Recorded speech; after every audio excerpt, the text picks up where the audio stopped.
So my friends saw the post and they came and they picked me up and took me to the hospital. And everyone was telling me I really should go to rehab. And I honestly had been considering that even before this anyway, because I didn't know how to get out. So that's what led me ultimately to where I needed to be. And so I always tell people, like, I am grateful for my alcohol and what it did to me because it got me to where I needed to be. Welcome to another episode of Relentlessly Resilient, where real people share real-life experiences and the tools they've developed to move forward and live their best lives. I'm Jenny Taylor. And I'm Michelle Scharf. Today we have with us a friend of mine I've met online mostly. I met her once in the real world, but she has inspired me through many of her posts, and I've caught her story over the past year or so. And I reached out to her and I said, hey, I think you have a story and I want to hear more of your story, and I think it would be great for my show. And she decided to come on. So welcome, Wendy, to our show. Welcome, Wendy. Thank you. I'm so excited to be here. Thank you for that introduction. It was really sweet. I appreciate it. Oh, you're welcome. So we'd like to ask everyone that comes out onto the show, one of the questions that we like to ask everyone is, what does resilience mean to you? Resilience to me means, we all are going to go through a lot of hard situations and whatnot, and it's learning to just be able to get back up and keep going. No matter how many hits you get, just keep going, even though sometimes you may take a step back, as long as you're still working towards moving forward. It's going to happen when y'all take a step back. We need to for certain reasons, but knowing that that's just a stumbling block and keep going past it and working and continuing to just keep going forward. Yep. Sometimes we have to take that step back to just learn a little lesson along the way. It's kind of like learning math. If you miss a step in the math process, you can't move forward, right? That is like a perfect analogy. Yes. Yeah. Exactly that. So Wendy, believe me, I've taken lots of steps back. I know, and you've been so vulnerable and so personal on your Facebook wall, and I really appreciate it. I shared a lot of my story in the process of losing my husband. You and I weren't friends then, but some people were like, oh, you share too much on your social media. And other people are like, I really appreciate how much you share, and it's really helped me and it's inspired me. Yes. So I think there's some real value. And for me, I don't love social media in the sense of it can be really divisive. And I just made a personal decision to start cooling my list of friends and who I was sharing things with. And I shut my wall down to friends only. And I share what I really want to share about my life. And some of that is the ugly, because I feel like if we're authentic, if we're vulnerable, we give permission for others to understand that we're not having Instagram lives. This is not, we're having real life. It's real. So yes, that is me too. I understand that completely. Yeah. So tell our listeners a little bit about yourself and let us know what I'm talking about. What have you been sharing on your wall that is so amazing? Well, I share a ton on my wall. But I kind of grew up in a world where it was kind of like a Facebook world or an Instagram world. We didn't have Facebook or Instagram, but everyone, when you talk to them, they were leading the perfect life, and everything about them was perfect, and that's all you shared was everything good. And so once I worked through and kind of took a different turn, I had to work through all of that. And so that's why it's really important to me to share and be vulnerable and share who I am, my struggles, because once I started to realize, when I really get to know people and realize their struggles, that everything they were saying wasn't matching up, that they really were struggling, but they just didn't talk about it. And so to me, it was very important to be able, because that meant so much to me, because then I could start to really connect with them. Right. Because they weren't, because before I just thought, all the time I thought there was something wrong with me. Mm-hmm. Why am I not having all of these amazing experiences? Why am I having struggles? And so once I finally started to realize and people started being real, it was important to me to be the same, because I don't ever want anyone to think my life is perfect or that I don't make mistakes. And so that's kind of just an opening as to what you were talking about with how you're real on Facebook. And I've just been really real. And actually, I haven't had a lot of backlash, like from, you were saying some people, you had to kind of I still have everything public. Well, when I was married, I was very private, and it was just all friends. Then when I divorced and went to the single world and everything, I stopped caring as much about the privacy, and so I switched everything at one point to public, and I've never gone back. And all I've found, for the most part, is support, and I'm just really grateful for that. Yeah, it's awesome that you've had nothing but support. That's really great. Well, you always have the random person that wants to tell you what Right. you're doing wrong and whatnot. And so I started out as I still work on people pleasing. I've been a people pleaser. And so at first, I took it really hard because I feel things really hard. And so I would get really upset, and it would really have a huge impact on me. And I had to start learning everything that I hadn't learned growing up, boundaries and realizing the 4 agreements. I don't know if you've read that, but it's like one of my favorite books. And that was the book that they gave when I checked into rehab. They gave all of us the 4 agreements. And they figured that was such an important book that they gave that to us when we checked in. And just learning, not everything people do is about you, don't take it personal, and really having to work on those kind of things in my life. I was just raised very strict, and everyone around me was the same. Like where I lived, we were all that same mentality. We all were kind of raised that way. So, in pertaining to alcohol, I never planned to ever drink alcohol. I actually, like I said, I really feel things hard. And so if I would walk down or had to go down the alcohol aisle at a grocery store where they sell the beer, I would have this overwhelming, just dark, evil feeling. Like I would avoid that aisle like the plague for so long, because that was kind of the impression I had of alcohol. And so I didn't really learn any kind of, because I don't think that necessarily alcohol is a pure evil. I think that people get to choose whatever, and there are healthier ways that you can incorporate into your life and not go overboard. But I didn't learn any of those kind of boundaries. I just learned it was evil and bad and to stay away. And so when I met my husband at the time, he had told me he was Mormon and everything and wanted all of that. And slowly he would try to every once in a while sneak alcohol. We'd go out to a dinner for his work, and he would have them a really sweet alcoholic drink, thinking maybe I wouldn't notice.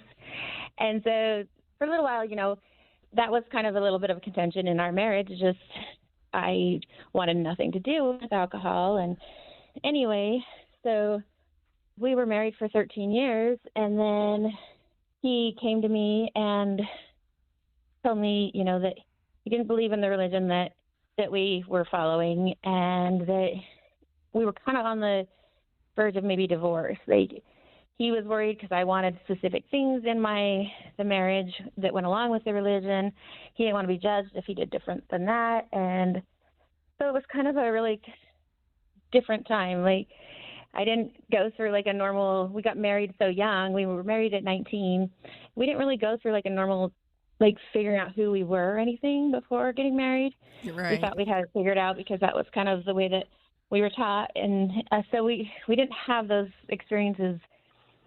And so it was very strange because we had 3 kids at the time, and to be going through kind of figuring out, well, who am I? I don't even know, because I've had this religion in my life for 31 years and I've never considered anything else. And so anyway, I kind of stepped away from it at that time. And so we started slowly just on the weekend, maybe having a drink or 2. And it was just fun. And, it was never an unhealthy thing. We were runners. And so we didn't drink, during the week or anything. It would just be one night on the weekend. And we were funny. We were training for a marathon anyway. So we would plan our runs and how far we ran by how many drinks we wanted to have. So we were so it would be okay, so we would go a mile for each drink we wanted to have, or if we did it afterwards, how many we had, kind of thing. So, we were trying to just keep it really healthy, and I had a great, just easing into it. I didn't care for it that much. It wasn't a real big part of my life. And then, so it's going to get really personal here, and that's why I've been debating about how much to share and whatnot, because obviously I want to make sure that I'm not coming off as a victim, because that's not what I want to portray. But there were things in my life and marriage and just everything where I wasn't prepared for them. I wasn't raised to question things. I was raised to follow and just do kind of what I was told, and especially when it came to a man. And so I didn't really have a lot of, I cannot think of the word for it, but just basically questioning skills. I just did. I just followed. And so after we'd started drinking and I was kind of stepping away from my responsibilities with the religion I was in, and it took over a year, and just finally kind of deciding that I didn't necessarily believe everything that I'd been taught to believe. And in that time, so my ex was in the Navy, and so we just moved to Virginia right after I left the religion, and knowing he'd never believed it, and because that's kind of what he ended up telling me, and he just kind of did it for me. So I felt really alone in Virginia. I felt like I couldn't talk to my family anymore because they were all Mormon, which I just felt so disconnected, and they were disappointed that I was drinking. And so I just kind of felt so super alone. And at that time, Max told me that he wanted to do things that I did not ever consider and did not want to do. But I'd been kind of, in a sense, so this was 14, almost 15 years into our marriage, and I was so dependent on him in every way. I did not have a healthy relationship. Like, I didn't learn that, and I didn't understand it, and I was really codependent without knowing what that even meant. And so I didn't know how to do anything without him, and I couldn't imagine my life without him. I never even considered divorce or anything. And so I felt like I needed to compromise and do the things that would keep our marriage happy. And in my head, I was thinking that would, trickle down. It would make our kids, having a happy marriage, and us, in that sense, would be good, and it would trickle down on our kids, and it would just, it would make for a really happy family. But that was the ideal. Right. But instead, so this is when I turned really strong to alcohol, because I didn't want the things that I thought I needed to do. And so I started drinking pretty heavily to be able to do those things, and then to be able to deal with the guilt and the shame and everything afterwards. And I just couldn't comprehend any of it. And I didn't understand therapy. This would have been a great time for therapy. Yeah. But at the time, the person I loved, would kind of tell me, they didn't believe in it, and they thought it was, kind of not really worth the money and stuff. And I really respected that person and their opinion. And so instead of getting, a healthy outlet, I turned to a very unhealthy outlet. And then once I started that, it was really hard to get out of it. And so, there just was a lot of different circumstances and things that kept leading me to drink more, until I finally got to the point where I think I posted something on social media saying that I didn't want to be here anymore, and if it weren't for my kids, I wouldn't be, which now obviously realizing and knowing that, and I was not at all in my right state of mind. But that was a terrible thing to say, and a terrible thing to put on my kids. Mm-hmm. Learning in therapy, I put my being here on my kids, in a sense, and that was never fair to do to them. And I've talked to them about that since, because I felt so much guilt about that. So that's what led me ultimately to where I needed to be. And so I always tell people, I am grateful for my alcohol and what it did to me, because it got me to where I needed to be. And I don't know, and who knows, what would happen otherwise, but it got me where I needed to be. And so for me and my past and looking back, I'm just very grateful that it got me where I needed to be. And so anyway, so my friends saw the post, and they came and they picked me up and took me to the hospital. And so I sobered up and whatnot at the hospital. And everyone was telling me, and especially my ex, my husband at the time, was, that I really should go to rehab. And I honestly had been considering that even before this anyway, because I didn't know how to get out of this darkness and just this dependency on drinking to get me through. And I didn't know how to get out of that on my own. And so Wow. I was very grateful.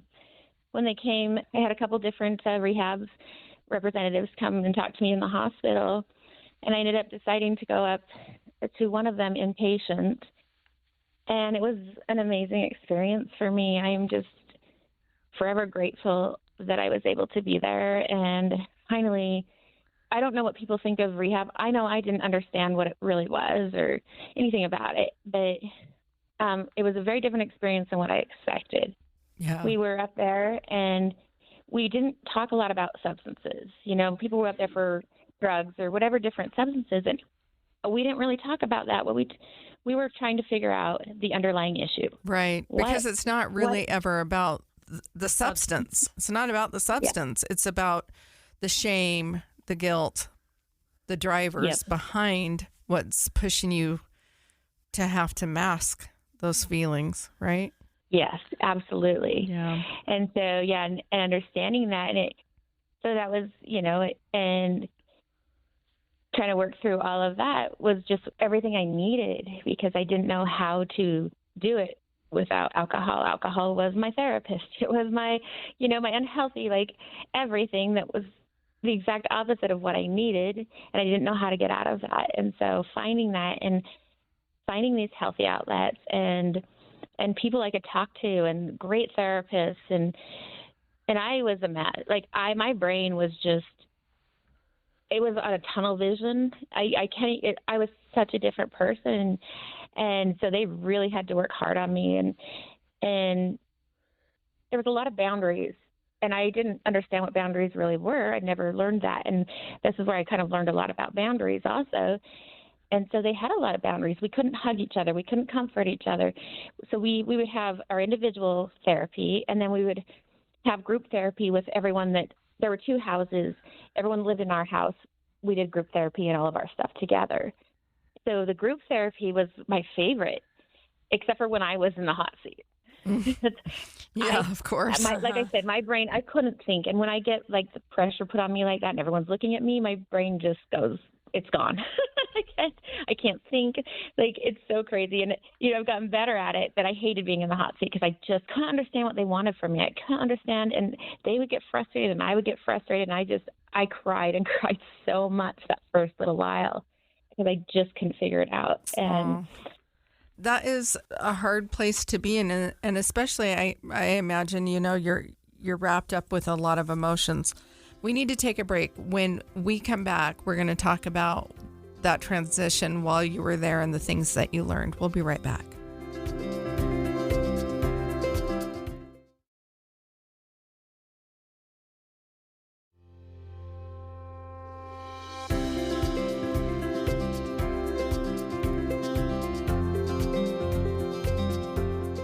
And we're back. Wendy, tell us about being in that hot seat and the benefit of that group therapy. So, like I said, in the beginning, in the hot seat, my brain just kind of shut down. But the great thing about it was when I got to see them process, we called it processing. And so when they were processing a different person and kind of we were getting to hear their story, and then the therapist would work with them and talk to them and ask, and really process everything. And in seeing that from a outside perspective, when the attention wasn't on me, I could learn and I could see myself in that other person. Yeah. And all of us could. We all would talk about it oh my gosh, I've done that.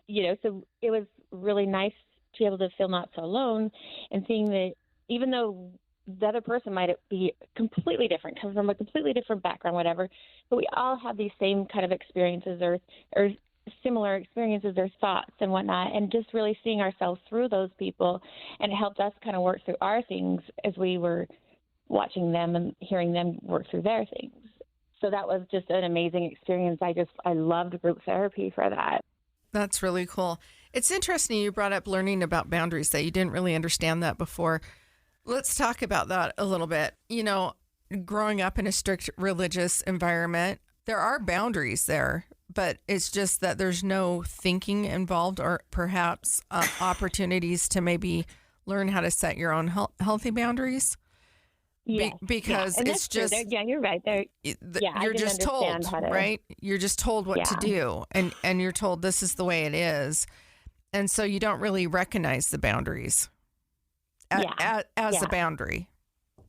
Well, They are there. I was going by their boundaries, Right. kind of, and I'm setting those but I was. You're right, because I was setting a boundary. Like, I wasn't going to drink, I wasn't going to do these things, and so yes, I did.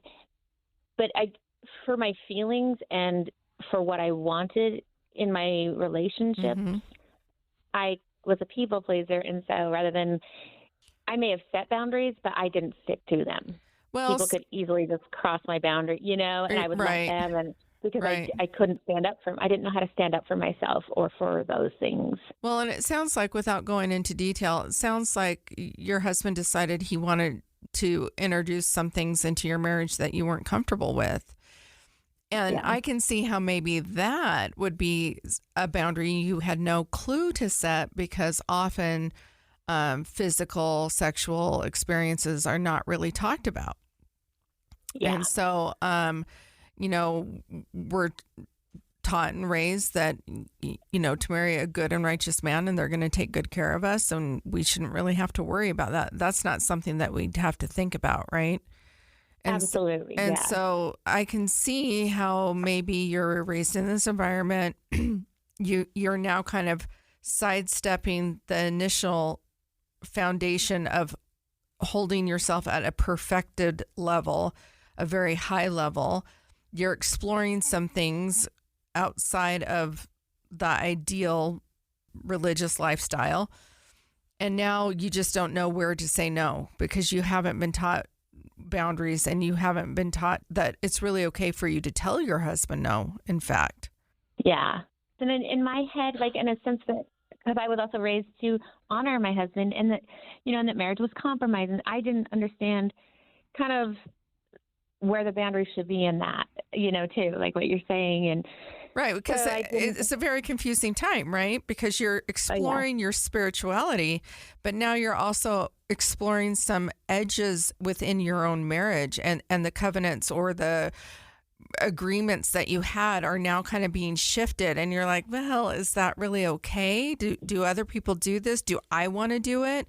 And maybe you didn't even ask yourself that. Maybe you didn't even know you could ask yourself, well, do I want to participate in this? He wants to go explore that, but I don't want to. And I knew that. I did know that. And he knew that. So thinking back to who I was then, I wanted my marriage, and that was like, I thought I had to do these things in order to keep my life the way it was, instead of understanding that there were other options. I knew I didn't want it. I was very upset. And at that moment when he told me those things that he wanted, I was distraught. I already didn't have a lot of self-worth and love for myself. And it just kind of verified in my head, in a sense, like, that I wasn't enough. And that was kind of when it became a big thing in my head, was that I wasn't enough. And so anyway, so I just kind of put it on myself, because it was kind of my fault, I wasn't enough. Obviously now, after therapy and everything, realizing that that's not true, and whatnot, but that time, that's where my brain was at. And so if I wasn't enough, I needed to do whatever to make it so it was enough, I guess. That was, in a sense, in my head, a responsibility of mine to make sure that if I wasn't enough, I was giving enough, in other ways. Right. Yeah. Which is such a trap. And it's a trap for any marriage, no matter what the circumstances are. A lot of women struggle with this. They struggle with, how many times do I want to have to tell this person who I love no? What is that going to mean for me? Especially if we are reliant on them, if we need them to pay our bills, and we don't have our own money, and we have no safety or security, and we don't have any ability to provide for ourselves. That introduces a whole nother layer. And then we have kids to take care of. Kids. Yeah. All of that is absolutely. And that was exactly where I was at. I'd been a stay-at-home mom. I did things like, I taught Zumba. I did like little things. And I was always up it was all about the kids to me.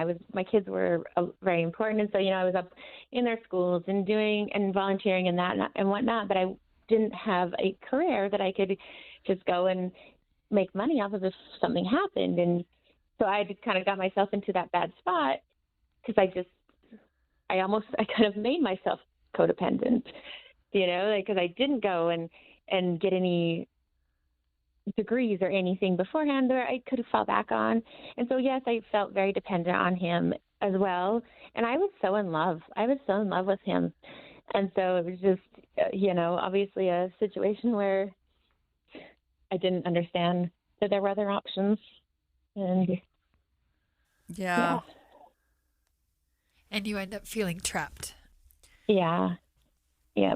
And then just so much shame with all of it. Like, I didn't want anyone to know what we were doing.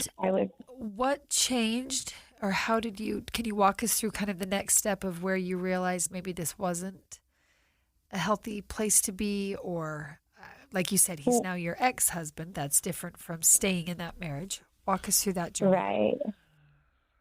It was all basically from going to the rehab and all of the therapy there, and them helping me see that I did have a choice, and working through just so much programming that I've had in my head. And so that was obviously and definitely the start, because I just gotten so low trying to do these things where I was, and right before I went to rehab, I was just distraught and I didn't know how else to deal. And so I was drinking very heavily. So you came home. So what happened after you came home from rehab? Is that when you decided to take that step and split, or? I wish I could say that I had been in that place, but I was not. So rehab was 30 days, and and they had just started to break through my shell because I had so much programming, and even though I'd left religion and whatnot, I still didn't change my thinking in a lot of things, and that was why it was so hard for me, because when he left, because he didn't ever believe, so he changed his thinking, and he was thinking that I would just want to do all these things. But that wasn't what happened for me. I didn't leave because I wanted to do these things or do anything different. I still loved my life and who I was, and so that made a big conflict there. And so having to finally, in rehab, start to work through all of that was going on in my head. None of them thought I would last. None of them thought I would make it past the first week, because I couldn't even process any of it. And what they were saying, they had to work so hard to break through my shell, and I didn't know what they wanted. I didn't know what to say. I couldn't think. So it was a very long process. So I didn't know. I didn't come home thinking, oh, I want a divorce at all.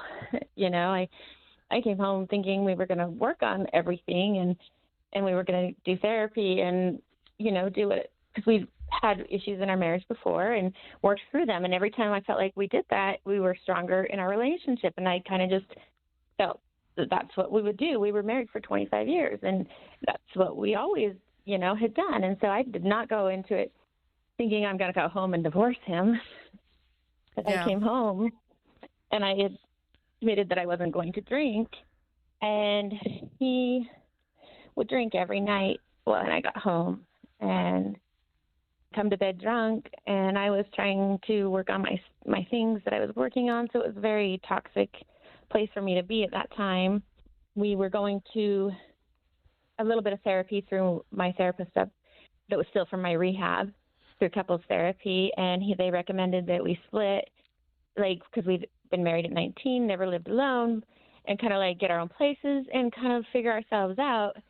And once that happened, he basically left me. So I went back to alcohol. So it wasn't like I went to rehab and just was good. And that relapse. I'd done so well. Yeah. And then it was Christmas, and the things and the situations that happened led me to drink again. And so I went back to drinking. I was in school.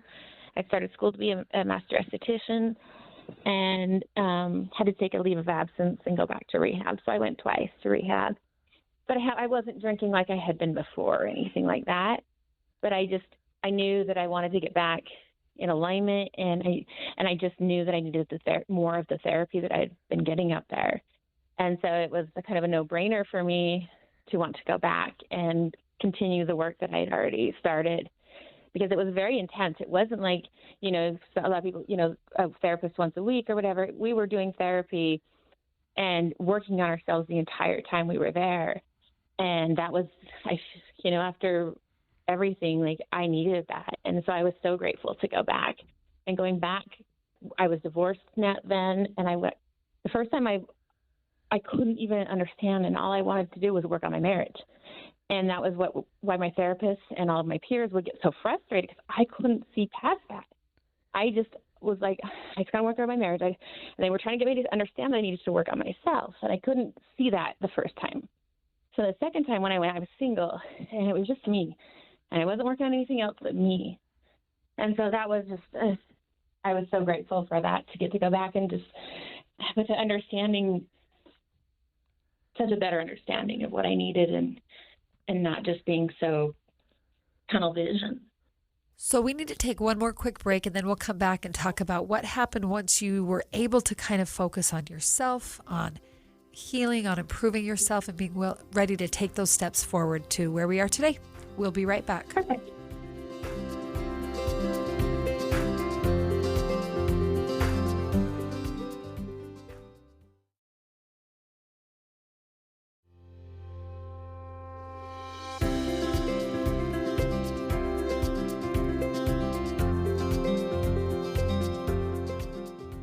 Okay, Wendy, so how long has it been now since that second time when you were able to really focus and really dig in and not maybe surround yourself with a toxic relationship that wasn't really conducive to overcoming your own addictions and things?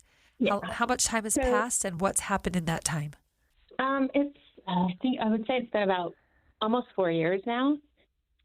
So, and I wish I could just say it was easy and I just did it. But like I said, I do a lot. I've taken so many steps forward, but I've also taken steps back. And so I ended up, I got to a good place with it all. And then I started dating and got myself into another really unhealthy relationship. And surprise. But it was I just say that because, right. I say that because when we're not healthy and when we haven't really done too much work, it's easy to step right back into that. Really, exactly. When we see it all the time in the singles world, right? I mean, I watch it on repeat all the time. Yeah. Oh yeah, and it was, and so I'm so grateful. I just have a lot of gratitude, and we kind of learned a lot about gratitude and seeing things as not necessarily like all these horrible mistakes and whatever, but instead there just have been learning lessons that I really needed, and so stepping into that relationship was what I needed. Absolutely. And I didn't understand it. I couldn't see it at the time, but it was so much. He was so much like my ex-husband, and I didn't recognize that. And I was going backwards until I finally I kept working on myself during it and whatnot. And finally, I just realized that this isn't what I want. And I didn't get to do that in my marriage. So in my marriage, I was devastated when he left. I still wanted to be a family. I still wanted to be with him. And I never, until years afterwards, understood I needed that. And that was not healthy. We were not right for each other. And so it took me a long time to get to that, probably even after the second relationship that I got into this. Mm-hmm. And because I feel like I learned so much, and I could finally see it because of the counseling I'd gotten. I could see the things that I didn't see in my marriage. And it gave me the chance where I finally was the one to say, no, I am done. I'm not doing this. I don't want this. I deserve better than this. This is not what I want. And I didn't get to do that in my marriage, and I finally got to do it in that relationship, and that was huge for me because I don't usually I hadn't usually stood up for myself. I always tried to put everyone else in their feelings first. Right. And so very typical. That was it is very defining moment for me. Yeah. Yeah, very typical of women. Putting everyone first, exactly. Everyone else's needs. We put ourselves last. And yeah, I say this a lot with my coaching clients, and I tell a lot of my single girlfriends, we heal in relationships, don't be afraid to get in a relationship because it's an opportunity to grow. Don't be in a rush to believe that it is the relationship. The point of dating is to discover. Absolutely. That's a great way to put it. The point of dating is to discover. Yeah. Not necessarily this really one has to be the relationship. It's all been so good for me. And all of these experiences, I just have learned and become such a better, more empathetic, understanding person. Like, I used to think I could understand divorce. I didn't understand divorce at all until I went through it. You know, I used to think I could understand. I couldn't understand alcohol. I was more judgmental. I was very judgmental growing up. And so going in and now, like, understanding how easy it is, and it's not just cut black and white, and people don't necessarily choose that that's what they want. I never wanted, I didn't want alcohol in my life at all. And it just slowly crept in and became then my crutch. And so it's been a great, it's really interesting learning. Just when I was a kid in California, you know, we were exposed to alcohol. Shocker, shocker. We'd go to parties and keggers, and sometimes the high schoolers would be invited to the college parties. And I'll never forget running into my cousin at a college party, and she busted me.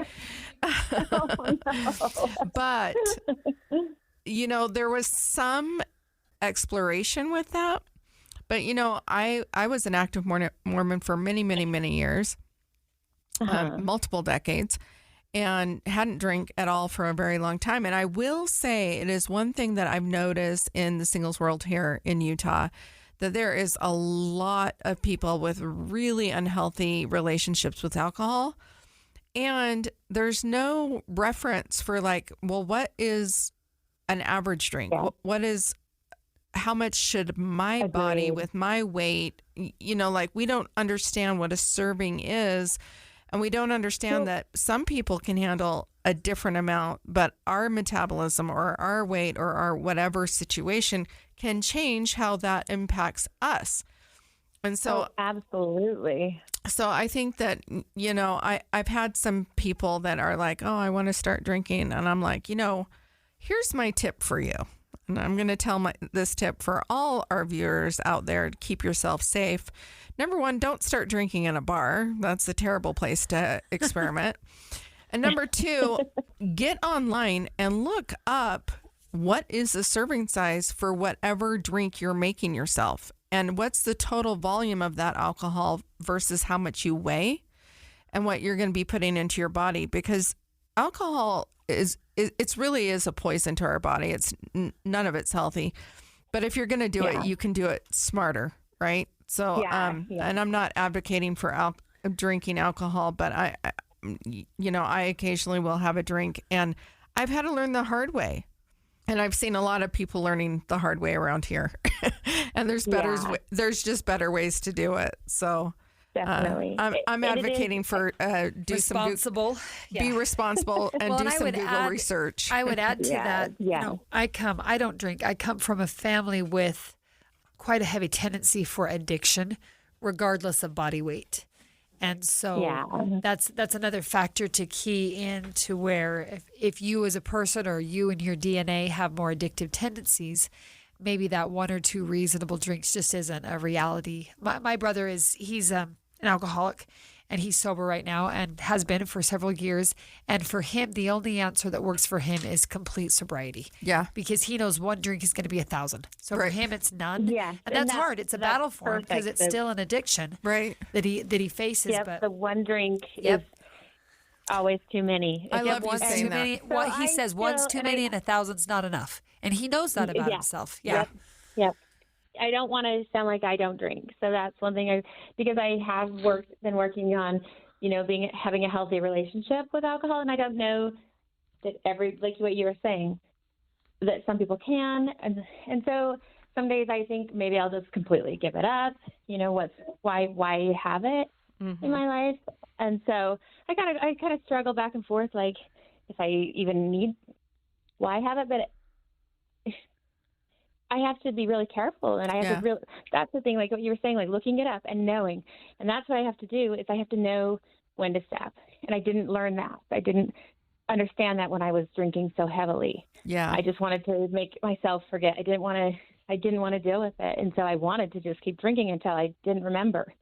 And so, having to learn, and I don't, like you said, I don't recommend that everyone do this. Everyone has to figure out their own relationship with alcohol. Some people cannot have it ever, and that's okay. And some people can have a healthy, drink, randomly once in a while. And so it's kind of recognizing where you're at with that and learning your own boundaries. And I just had to be really, if I drink, I have to be really careful and know when to stop and pay attention to how I'm feeling. And so I've been able to do that. But, it takes a lot of work for me to make sure I'm staying within a healthy, not healthy, but, in a safe parameter. Right. Yeah. Yeah. Yeah. I mean, for me, I've gone the gamut. I would say the months leading up to John's death and the 4 months after, I had a really unhealthy relationship with alcohol. And it was actually my financial advisor who said, you've got to do something about this because it's not safe what you're doing. And I checked myself into AA. I went through a whole thing for a year, didn't drink at all, realized I'm not actually an alcoholic. I don't have a very addictive personality. However, I will say I don't drink very often. There are times that I do, and I make sure that I'm either somewhere safe or with somebody. I drink way less now than I ever have before.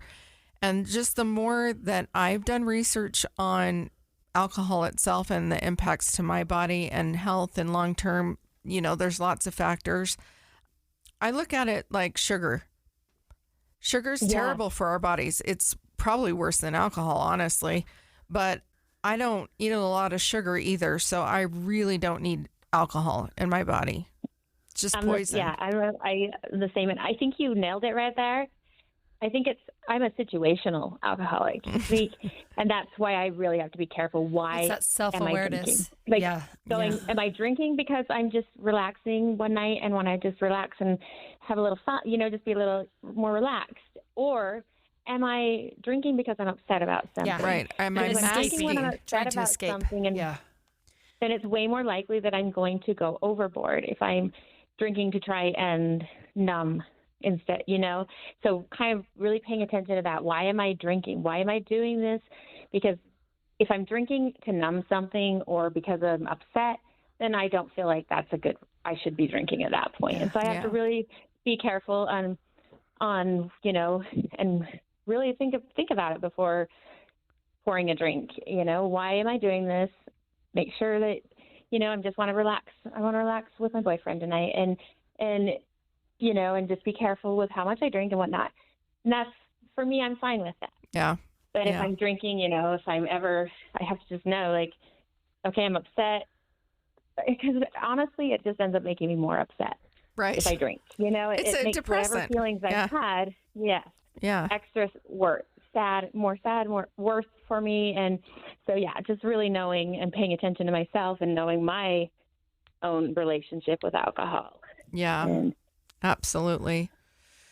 Well, Wendy, thank you so much for coming on and sharing your story. I love that the story that you're sharing it's not from judgment. It's not telling anyone like you do you, but really sharing, that you went through a journey, and part of that journey was that discovery of shame. Self. Yeah, the shame and guilt that was driving you to mask these feelings, and uncovering those.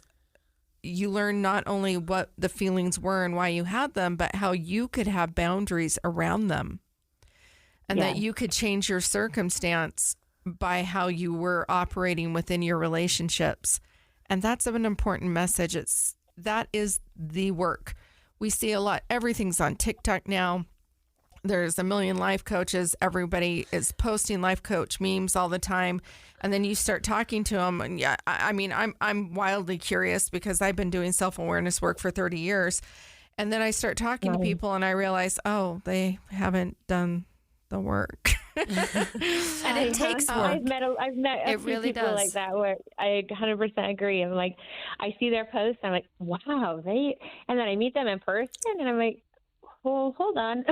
Right. This is not the same. And the great You have news, you can see it. the great news is it spoke to them, right? So there's a part of Yeah. it that spoke to them, and so there's a little bit of awareness happening. The problem is a lot of people don't realize it's actual work.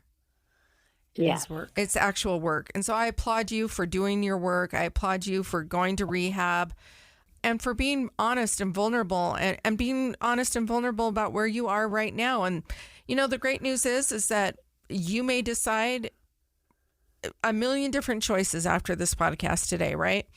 Yeah. Whatever you decide, this is your life. It's happening for you. And, you're going to learn and grow. And Absolutely. And that's the message for everyone, right? Yeah, I love that. So much. I love what you said so many times. Things that other people might have said were huge mistakes, or I can't believe I did that. You several times today mentioned that they were lessons. It was learning. It was an opportunity. And that reflection, I think, is indicative of resilience. Another Absolutely. lesson, another time for growth. And what kind of resilience is that mindset to be able to say, look at these things I've done that I definitely don't want to do again, but rather than regretting and getting ashamed and weighed down, looking forward and saying, but look, I learned, I grew. You even said about rehab, I became who I needed to be because I landed myself in rehab. Like, that's such an outlook of resilience to learn and grow and move forward. So thank you and for not sharing carry that. shame about it. Exactly. It's so beautiful, Wendy. This is why you inspire me. This is why I reached out to you. Thank you for being my friend on Facebook. And I hope that we get to spend some time in the real world at some point. Maybe I'll just I have would to love book a that. session with you so we can just have some time. Thank you both. Like, I really appreciate your kind words. Like, you said, you nailed it. Everything you guys Well, said. thank you. Wendy, tell us, you are an esthetician and you have a small business. We love to support everyone who comes on our show. Where can somebody find you? So I'm on Facebook as Wen Beautiful. Okay, WEN. Yes. And then Beautiful. Oh, Okay. I love it. Wen Beautiful, WEN Beautiful on Facebook. And where are you located geographically? I'm in West Jordan. Okay, perfect. West Jordan, Utah. This is a big show. We even have some international listeners. So But if you're in the Greater Utah, Salt Lake Valley, yeah, give or Greater Salt take. Lake Valley, and you want a great esthetician, I see her work all the time. She's really good. And Wendy, just thank you for coming on and sharing and being so honest and open and vulnerable. We really appreciate it. Well, Yes. thank you. Thank you for giving me that opportunity. I really appreciate it. So many lessons that we learn. And to our listeners, thank you for joining us again. Another week, another episode, another journey through life and real tools and tips that we can all apply to our lives. If you're listening and you like what you've heard, we invite you to go find us on your favorite podcast platform and give us a like, a rating, and a review. And we really invite you to consider thinking on opportunities to develop resilience you have had and being willing to share your story with us. You can contact us on Facebook at Relentlessly Resilient or Instagram at Relentlessly Resilient Podcast.